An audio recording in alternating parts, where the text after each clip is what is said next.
Hi everybody, so today I wanted to make a video of me reading this book.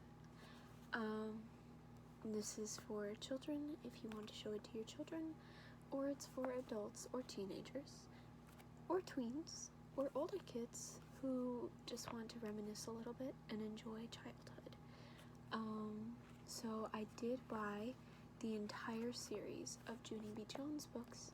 So this is going to be a series, and I'm going to be starting with book 1. If you want me to do it in a different order, like a different order where I can do your favorite book, I can definitely do that for you. Just let me know in the comments and I'll definitely read your favorite book next. But the first one we're going to start off with is Junie B. Jones and the stupid smelly bus. I do have to mention, for those of you who are worried about any sort of bad words, Junie B. does use the word stupid towards other kids a lot, or dumb, or smelly. She uses those words a lot. She yells a lot. So if you think that may be a bad influence on your children, then maybe don't let them watch this video. But other than that, let's go.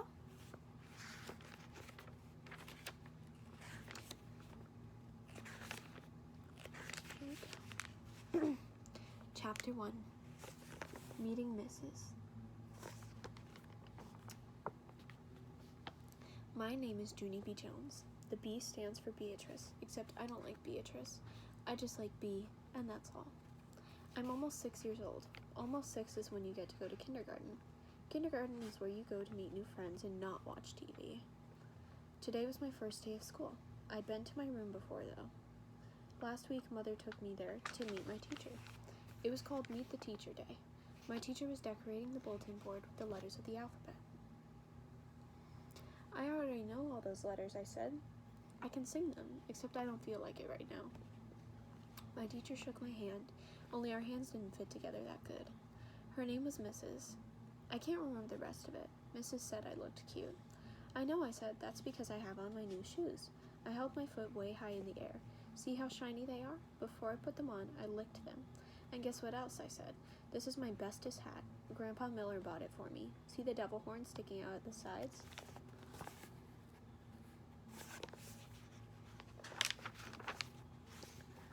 Mrs. laughed, except I don't know why. Devil horns are supposed to be scary.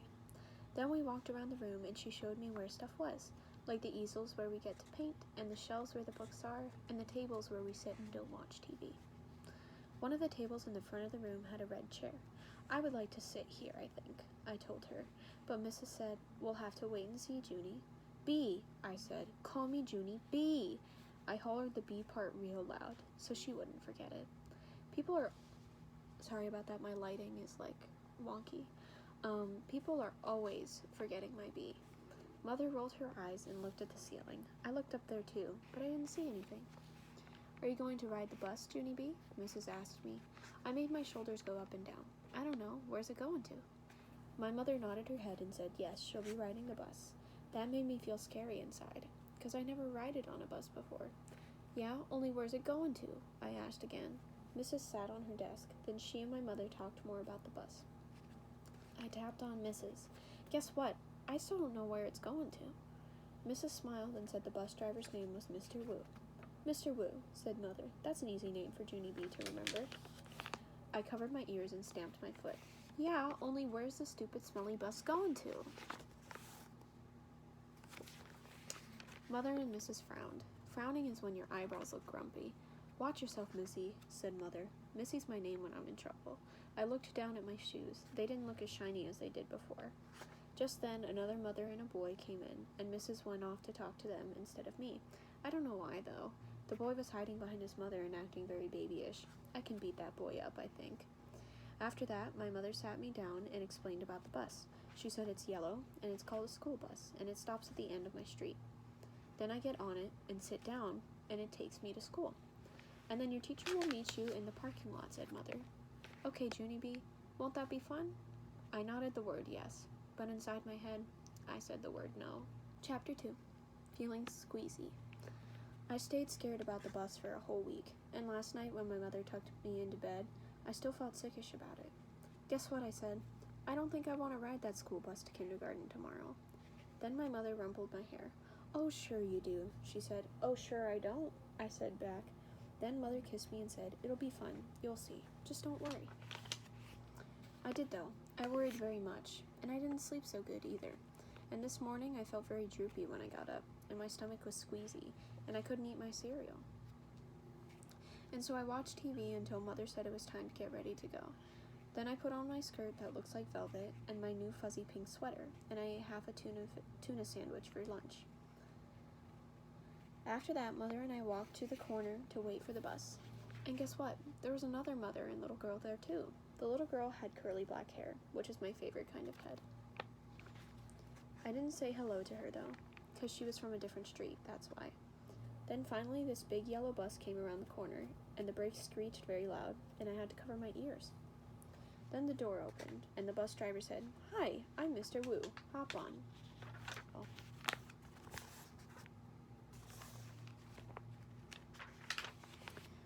Except I didn't hop on, because my legs didn't want to. I don't think I want to ride this bus to kindergarten, I told Mother again. Then she gave me a little push. Go on, Junie B, she said. Mr. Wu is waiting for you. Be a big girl and get on. I looked up at the windows. The little girl with the curly black hair was already in the bus. She looked very big sitting up there, and kind of happy. Look how big that little girl is acting, Junie B, said Mother. Why don't you sit right next to her? It'll be fun, I promise. And so I got on the bus. And guess what? It wasn't fun. Chapter 3. The Stupid Smelly Bus. The bus wasn't like my daddy's car at all. It was very big inside, and the seats didn't have any cloth on them. The little curly girl was sitting near the front, and so I tapped on her. Guess what, I said. Mother said for me to sit here. No, she said. I'm saving the seat for my best friend, Mary Ruth Marble. Then she put her little white purse on the place where I was going to sit. And so I made a face at her. Hurry up and find a seat, young lady, said Mr. Wu. And so I quick sat down across from the curly mean girl, and Mr. Wu shut the door. It wasn't a regular kind of door, though. It folded in half, and when it closed, it made a wishy sound. I don't like that kind of door. If it closes on you by accident, it will cut you in half, and you will make a squishy sound. The bus made a big roar. Then a big puff of black, smelly smoke came out of the back end of it. It's called bus breath, I think. Mr. Wu drove for a while. Then the brakes made that loud, screechy noise again. I covered my ears so it couldn't get inside my head, because if loud, screechy noises get inside your head, you have to take an aspirin. I saw that on a TV commercial. Then the bus door opened again, and a dad and a boy with a grouchy face got on. The dad smiled, then he plopped the grouchy boy right next to me. This is Jim, he said. I'm afraid Jim isn't too happy this afternoon. The dad kissed the boy goodbye, but the boy wiped it off his cheek. Jim had on a backpack. It was blue. I love backpacks. I wish I had one of my very own. One time I found a red one in a trash can, but it had a little bit of gushy on it, and Mother said no. Jim's backpack had lots of zippers. I touched each one of them. 1, 2, 3, 4, I counted. Then I unzipped one. Hey, don't, yelled Jim. He zipped it right up again. Then he moved to the seat in front of me. I hate that, Jim. After that, the bus kept stopping and starting, and lots of kids kept getting on. Loud kids, and some of them were the kind who looked like meanies. Then the bus began getting very noisy and hot inside, and the sun kept shining down on me and my fuzzy hot sweater. And here's another hot thing. I couldn't roll down my window because it didn't have a handle, and so I just kept on getting hotter and hotter. And it smelled in the bus too. The bus smelled like an egg salad sandwich. I want to get off of here, I said right out loud, but nobody heard me. I hate it in this stupid smelly bus. Then my eyes got a little bit wet. I wasn't crying though, 'cause I'm not a baby, that's why. After that, my nose started running, only the bus didn't have a glove compartment, which is where you keep the travel tissues, of course, and so I had to wipe my nose on my fuzzy pink sweater sleeve. Then I stayed on the bus for about an hour or 3, until finally I saw a flagpole and a playground. That meant we were at kindergarten. Then Mr. Wu drove the bus into the parking lot and stopped. I jumped up very fast, 'cause all I wanted to do was get off that stupid smelly thing. Only guess what? That Jim pushed right in front of me, and the curly mean girl did too, and then people started squishing me real tight, and so I pushed them away, and they pushed me right back. That's when I fell down, and a big foot stepped on my skirt that looks like velvet. "Stop it," I yelled. Then Mr. Wu hollered, "Hey, hey, hey," and he picked me up and helped me off the bus. Mrs. Wu was waiting for me, just like my mother said. "Hi, I'm glad to see you," she called. Then I ran over to her, and I showed her the big footprint on my skirt that looks like velvet. "Yeah, only look what happened. I got stepped on, and so now I'm soiled."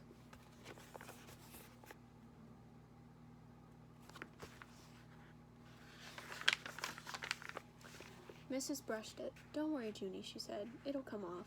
After that, I just folded my arms and made a frown. 'Cause guess what? She forgot my B again. Chapter 4. Me and Lucille and some other kids. Some of the other bus kids turned out to be in my class too. One of them was that Jim. That Jim I hate. Mrs. made us line up. Then we followed her to our room. Its name is room 9. There were other kids waiting by the door. When Mrs. unlocked it, everyone squeezed in all at once. That Jim stepped on my new shoe. He made a scratch mark on my shiny toe. The kind of scratch that licking won't fix. "Hey, watch it, you dumb Jim," I hollered at him. Mrs. bent down next to me. "Let's try to use our quiet voice while we're in school," she said. I nodded nicely. "I hate that Jim," I said in my quiet voice. After that, Mrs. clapped her hands together very loud. "I want everyone to find a chair and sit down as fast as you can," she said. That's when I ran to the table with the red chair. Only guess what? There was already someone sitting there, a girl with little red fingernails. And so I tapped on her and said, "I would like to sit there, I think." "No," she said, "I am." "Yeah, only I already picked that chair out," I told her. "Ask my mother if you don't believe me." But the girl just shook her head no, and then Mrs. clapped her loud hands again and said, "Please find a seat." And so then I had to quick sit down in a stupid yellow chair. The same stupid color as the stupid yellow bus. After that, Mrs. walked to a big closet in the back of the room. It's called the supply closet.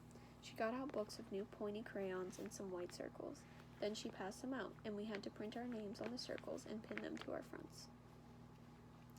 It was our first work. "If you need help spelling your name, raise your hand," said Mrs. I raised my hand. "I don't need help," I told her. "Grandma Miller says I print beautifully." I used red, but then a mistake happened. I made my Junie too big, and there wasn't any room left for my B, and so I had to squish it very teeny at the bottom. "I hate this stupid dumb circle," I hollered. Mrs. made the shh sound and gave me a new one. "Thank you," I said nicely. "Grandma Miller says I print beautifully."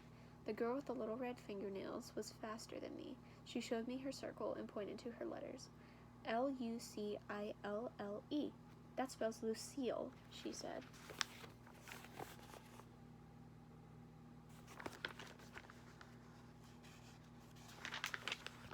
"I like that name of Lucille," I said, "'cause guess why? Seals are my favorite animals, that's why." Then Mrs. passed out drawing paper, and we drew pictures of our family. Mrs. put up a happy face sticker on mine. It was very good, except I made my father too teeny, and Mother's hair looked like sticks. After that, Mrs. took our class on a walk around the school. Everyone had to find a buddy to walk with. My buddy was Lucille. We held hands. The boy I can beat up was right in front of us. His buddy was that Jim I hate. The first place we walked to is called the Media Center. My mother calls it the library. It's where the books are. And guess what? Books are my very favorite things in the whole world. "Hey, there's a jillion of them in here," I hollered, feeling very excited. "I think I love this place." The librarian bent down next to me. She said to use my quiet voice. "Yeah, only guess what? Right now, I just like the kind of books with pictures. But Mother says when I get big, I'm going to like the kind with just words, and also stewed tomatoes." The boy I can beat up said, "Shh." I made a fist at him. Then he turned around. After that, we went to the cafeteria. The cafeteria is where kids eat lunch, except not when you're in kindergarten. I said, "It smells yummy in here, just like pescetti and meatballs." Then that Jim turned around and held his nose. "P.U., I smell you," he said. Lucille laughed very hard, and so I stopped holding her hand. The next place we went to was the nurse's office. It's very cute in that place.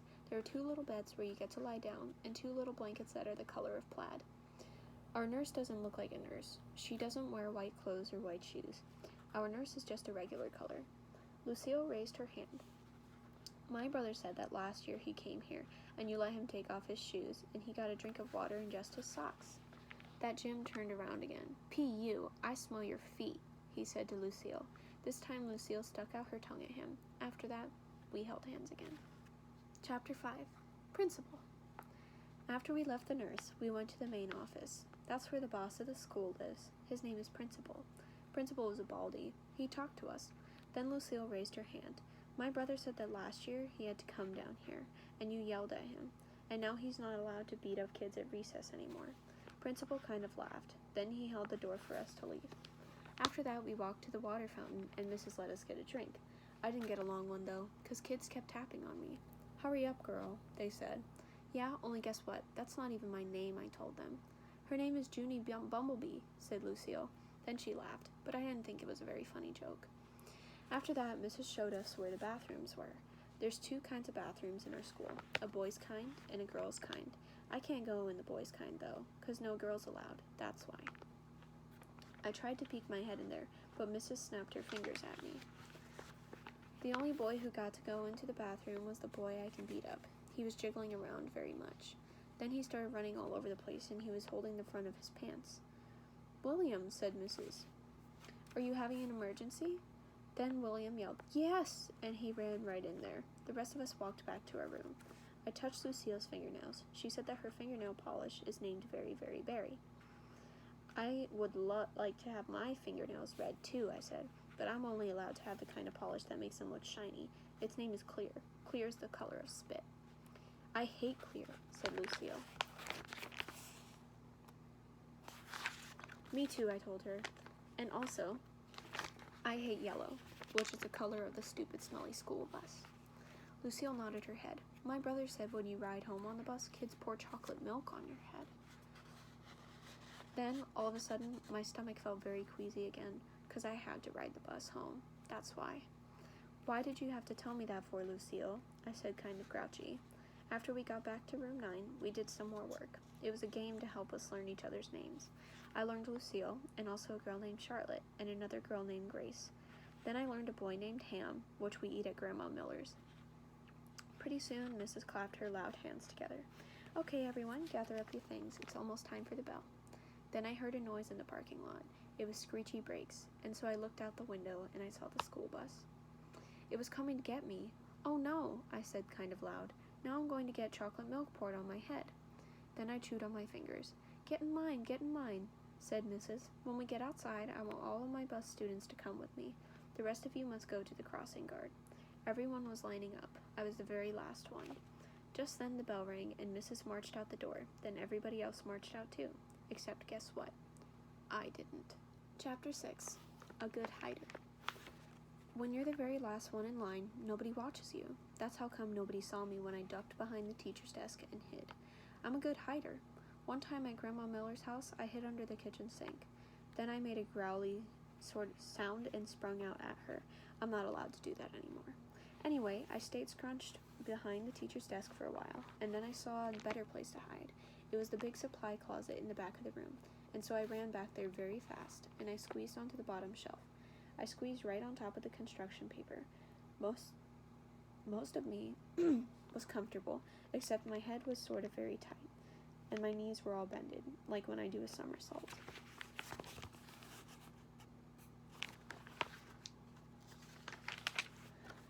Then I pulled the door mostly closed. Don't shut it all the way, though, and I mean it, I said right out loud.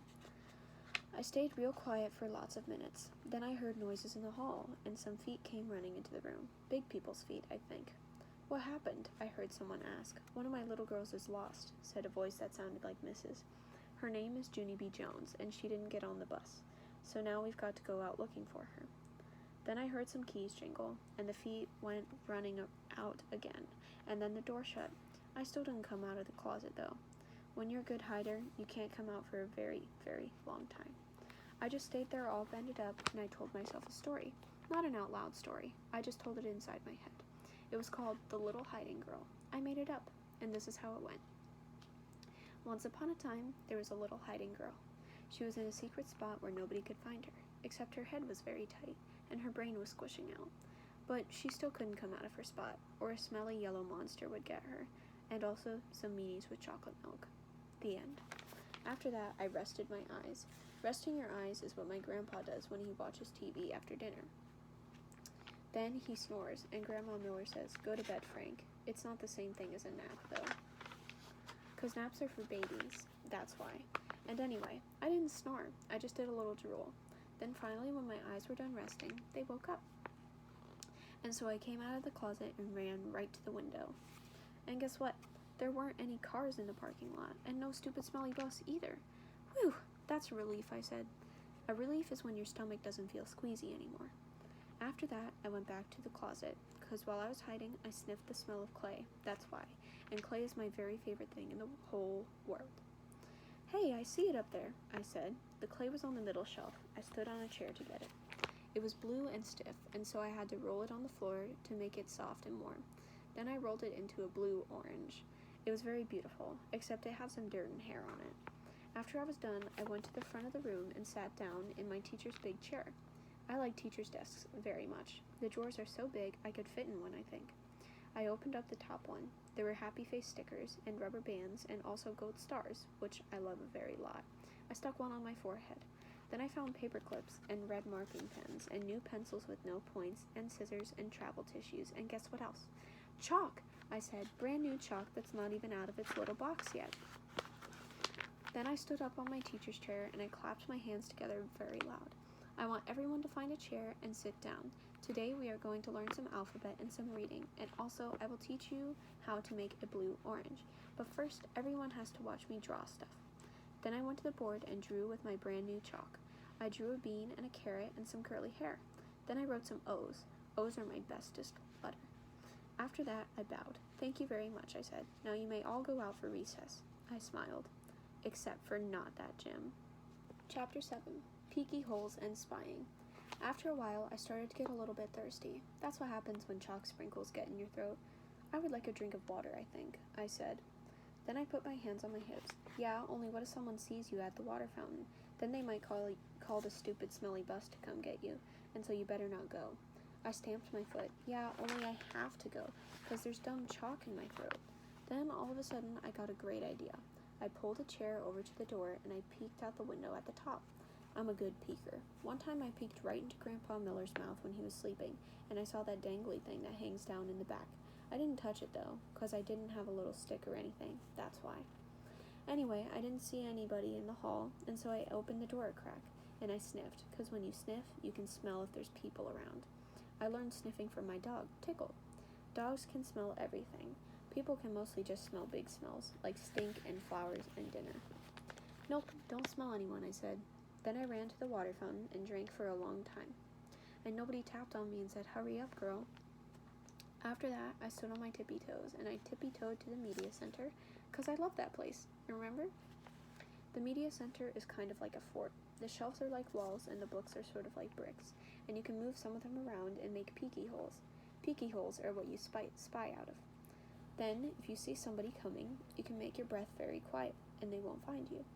I spied for a long time, but nobody came. The only people in the media center were just me and some fish.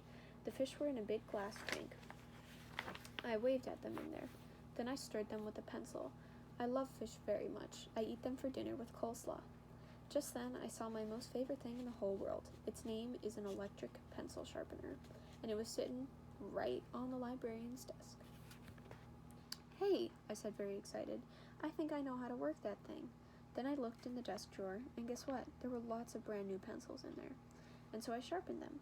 It was funner than anything, because an electric pencil sharpener makes a nice noise, and you can make pencils as teeny as you want. You just keep pushing them into the little hole, and they just keep on getting teenier and teenier. It doesn't work on crayons, though. I tried a red one, then the pencil sharpener slowed way down, and then it made a sound, and after that, it didn't go anymore. Just then I heard a noise. It was walking feet, and it made me scared inside, because I didn't want anyone to find me, that's why. And so I squatted way down and looked through my peeky hole.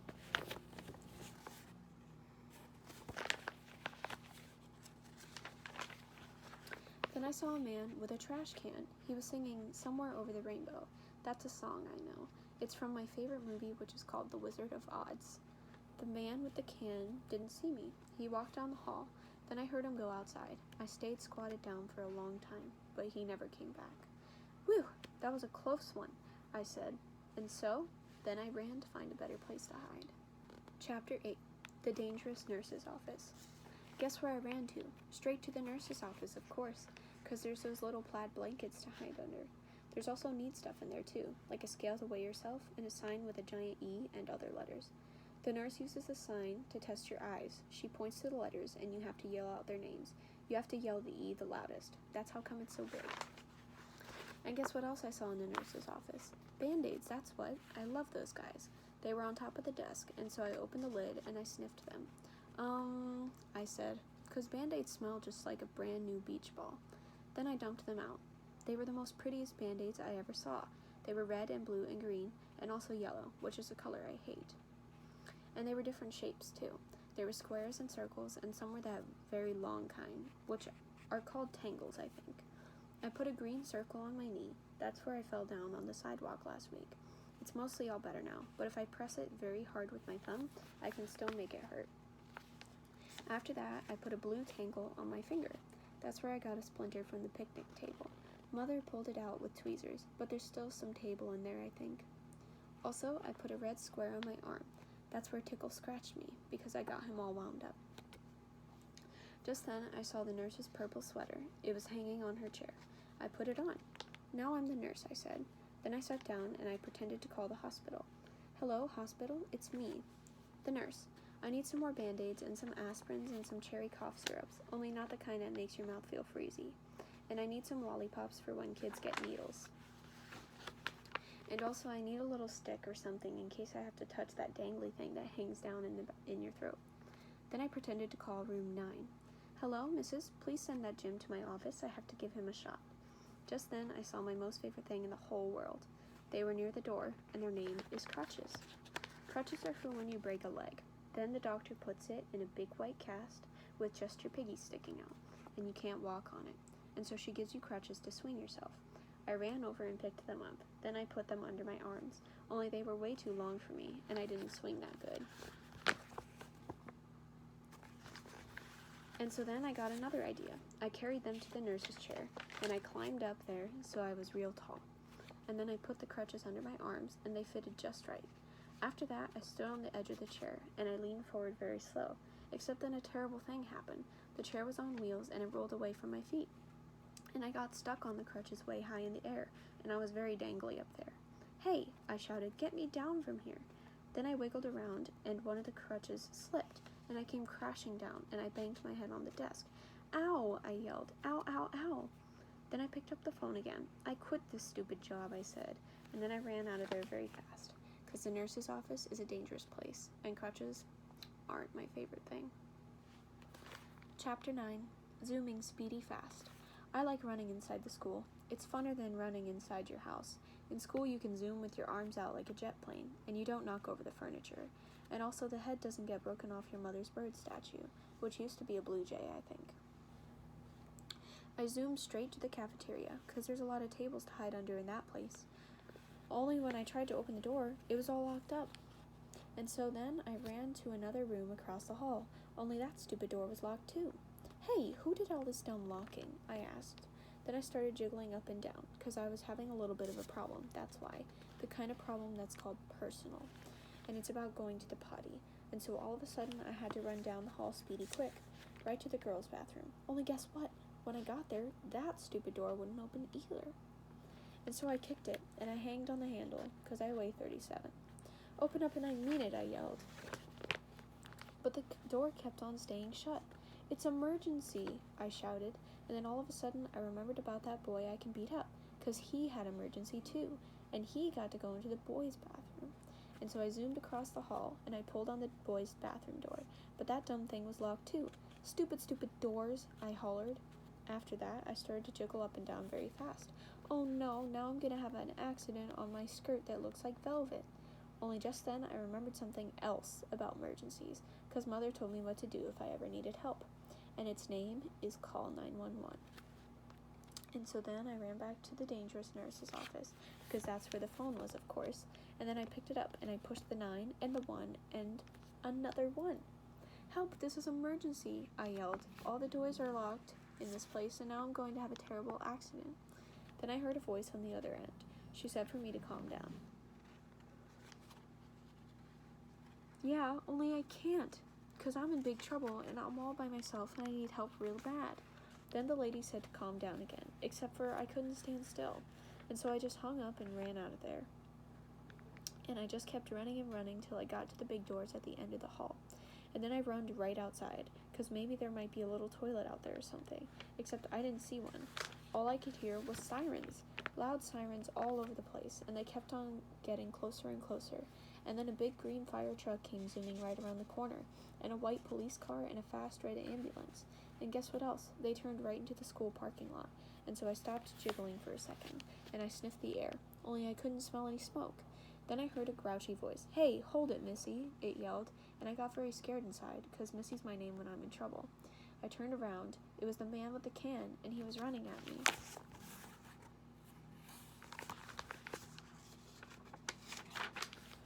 Hold it right there, he hollered again, and then I started to cry. Yeah, only that's the trouble. I can't hold it, I said. I already holded it all I can, and now I'm having an emergency, and all the bathrooms are locked, and now I'm going to have an accident very quick. And then the man with the can didn't look so grouchy anymore. Well, why didn't you say so, sis? He said. Then he pulled a big bunch of keys out of his pocket, and he grabbed my hand. And then him and me zoomed back into the school, speedy fast. Chapter 10. Me and that Grace. The man with the can unlocked the girls' bathroom for me, and I ran right in there. And guess what? I made it. That's what. I didn't have an accident on my skirt that looks like velvet.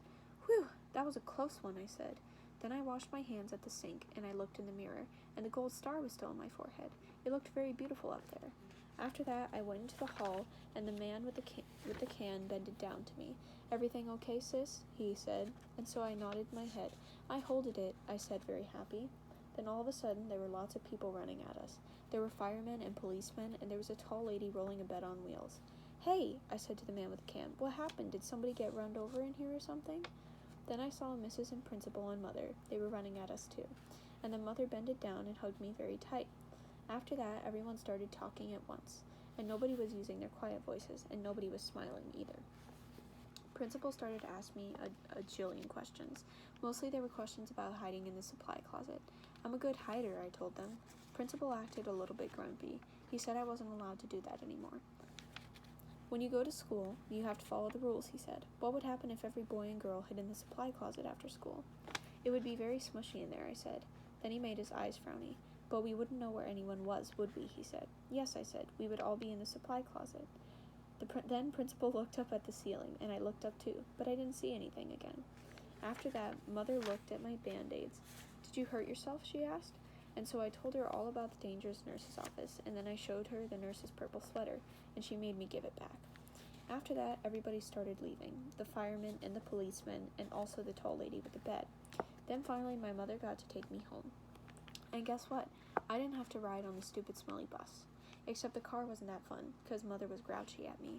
I'm sorry the bus wasn't fun for you, Junie B., she said, but what you did was very, very wrong. Didn't you see all the commotion you caused? You had a lot of people very scared. Yes.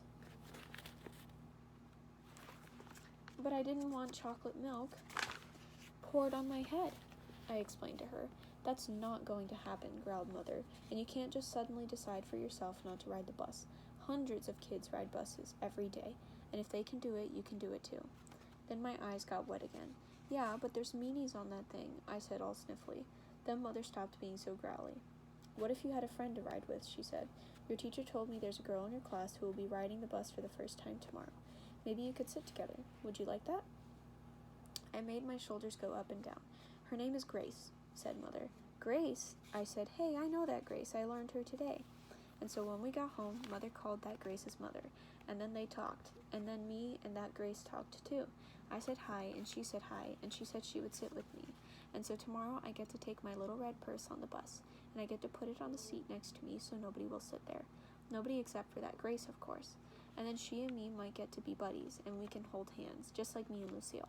I will like that, I think. And guess what else? Tomorrow, I think I might like yellow a little bit too.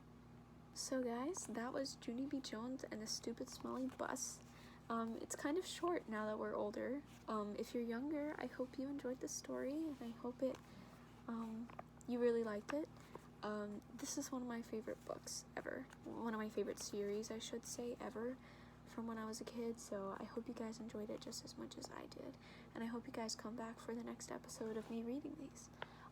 So yes, I hope you all are staying safe and have a fantastic day.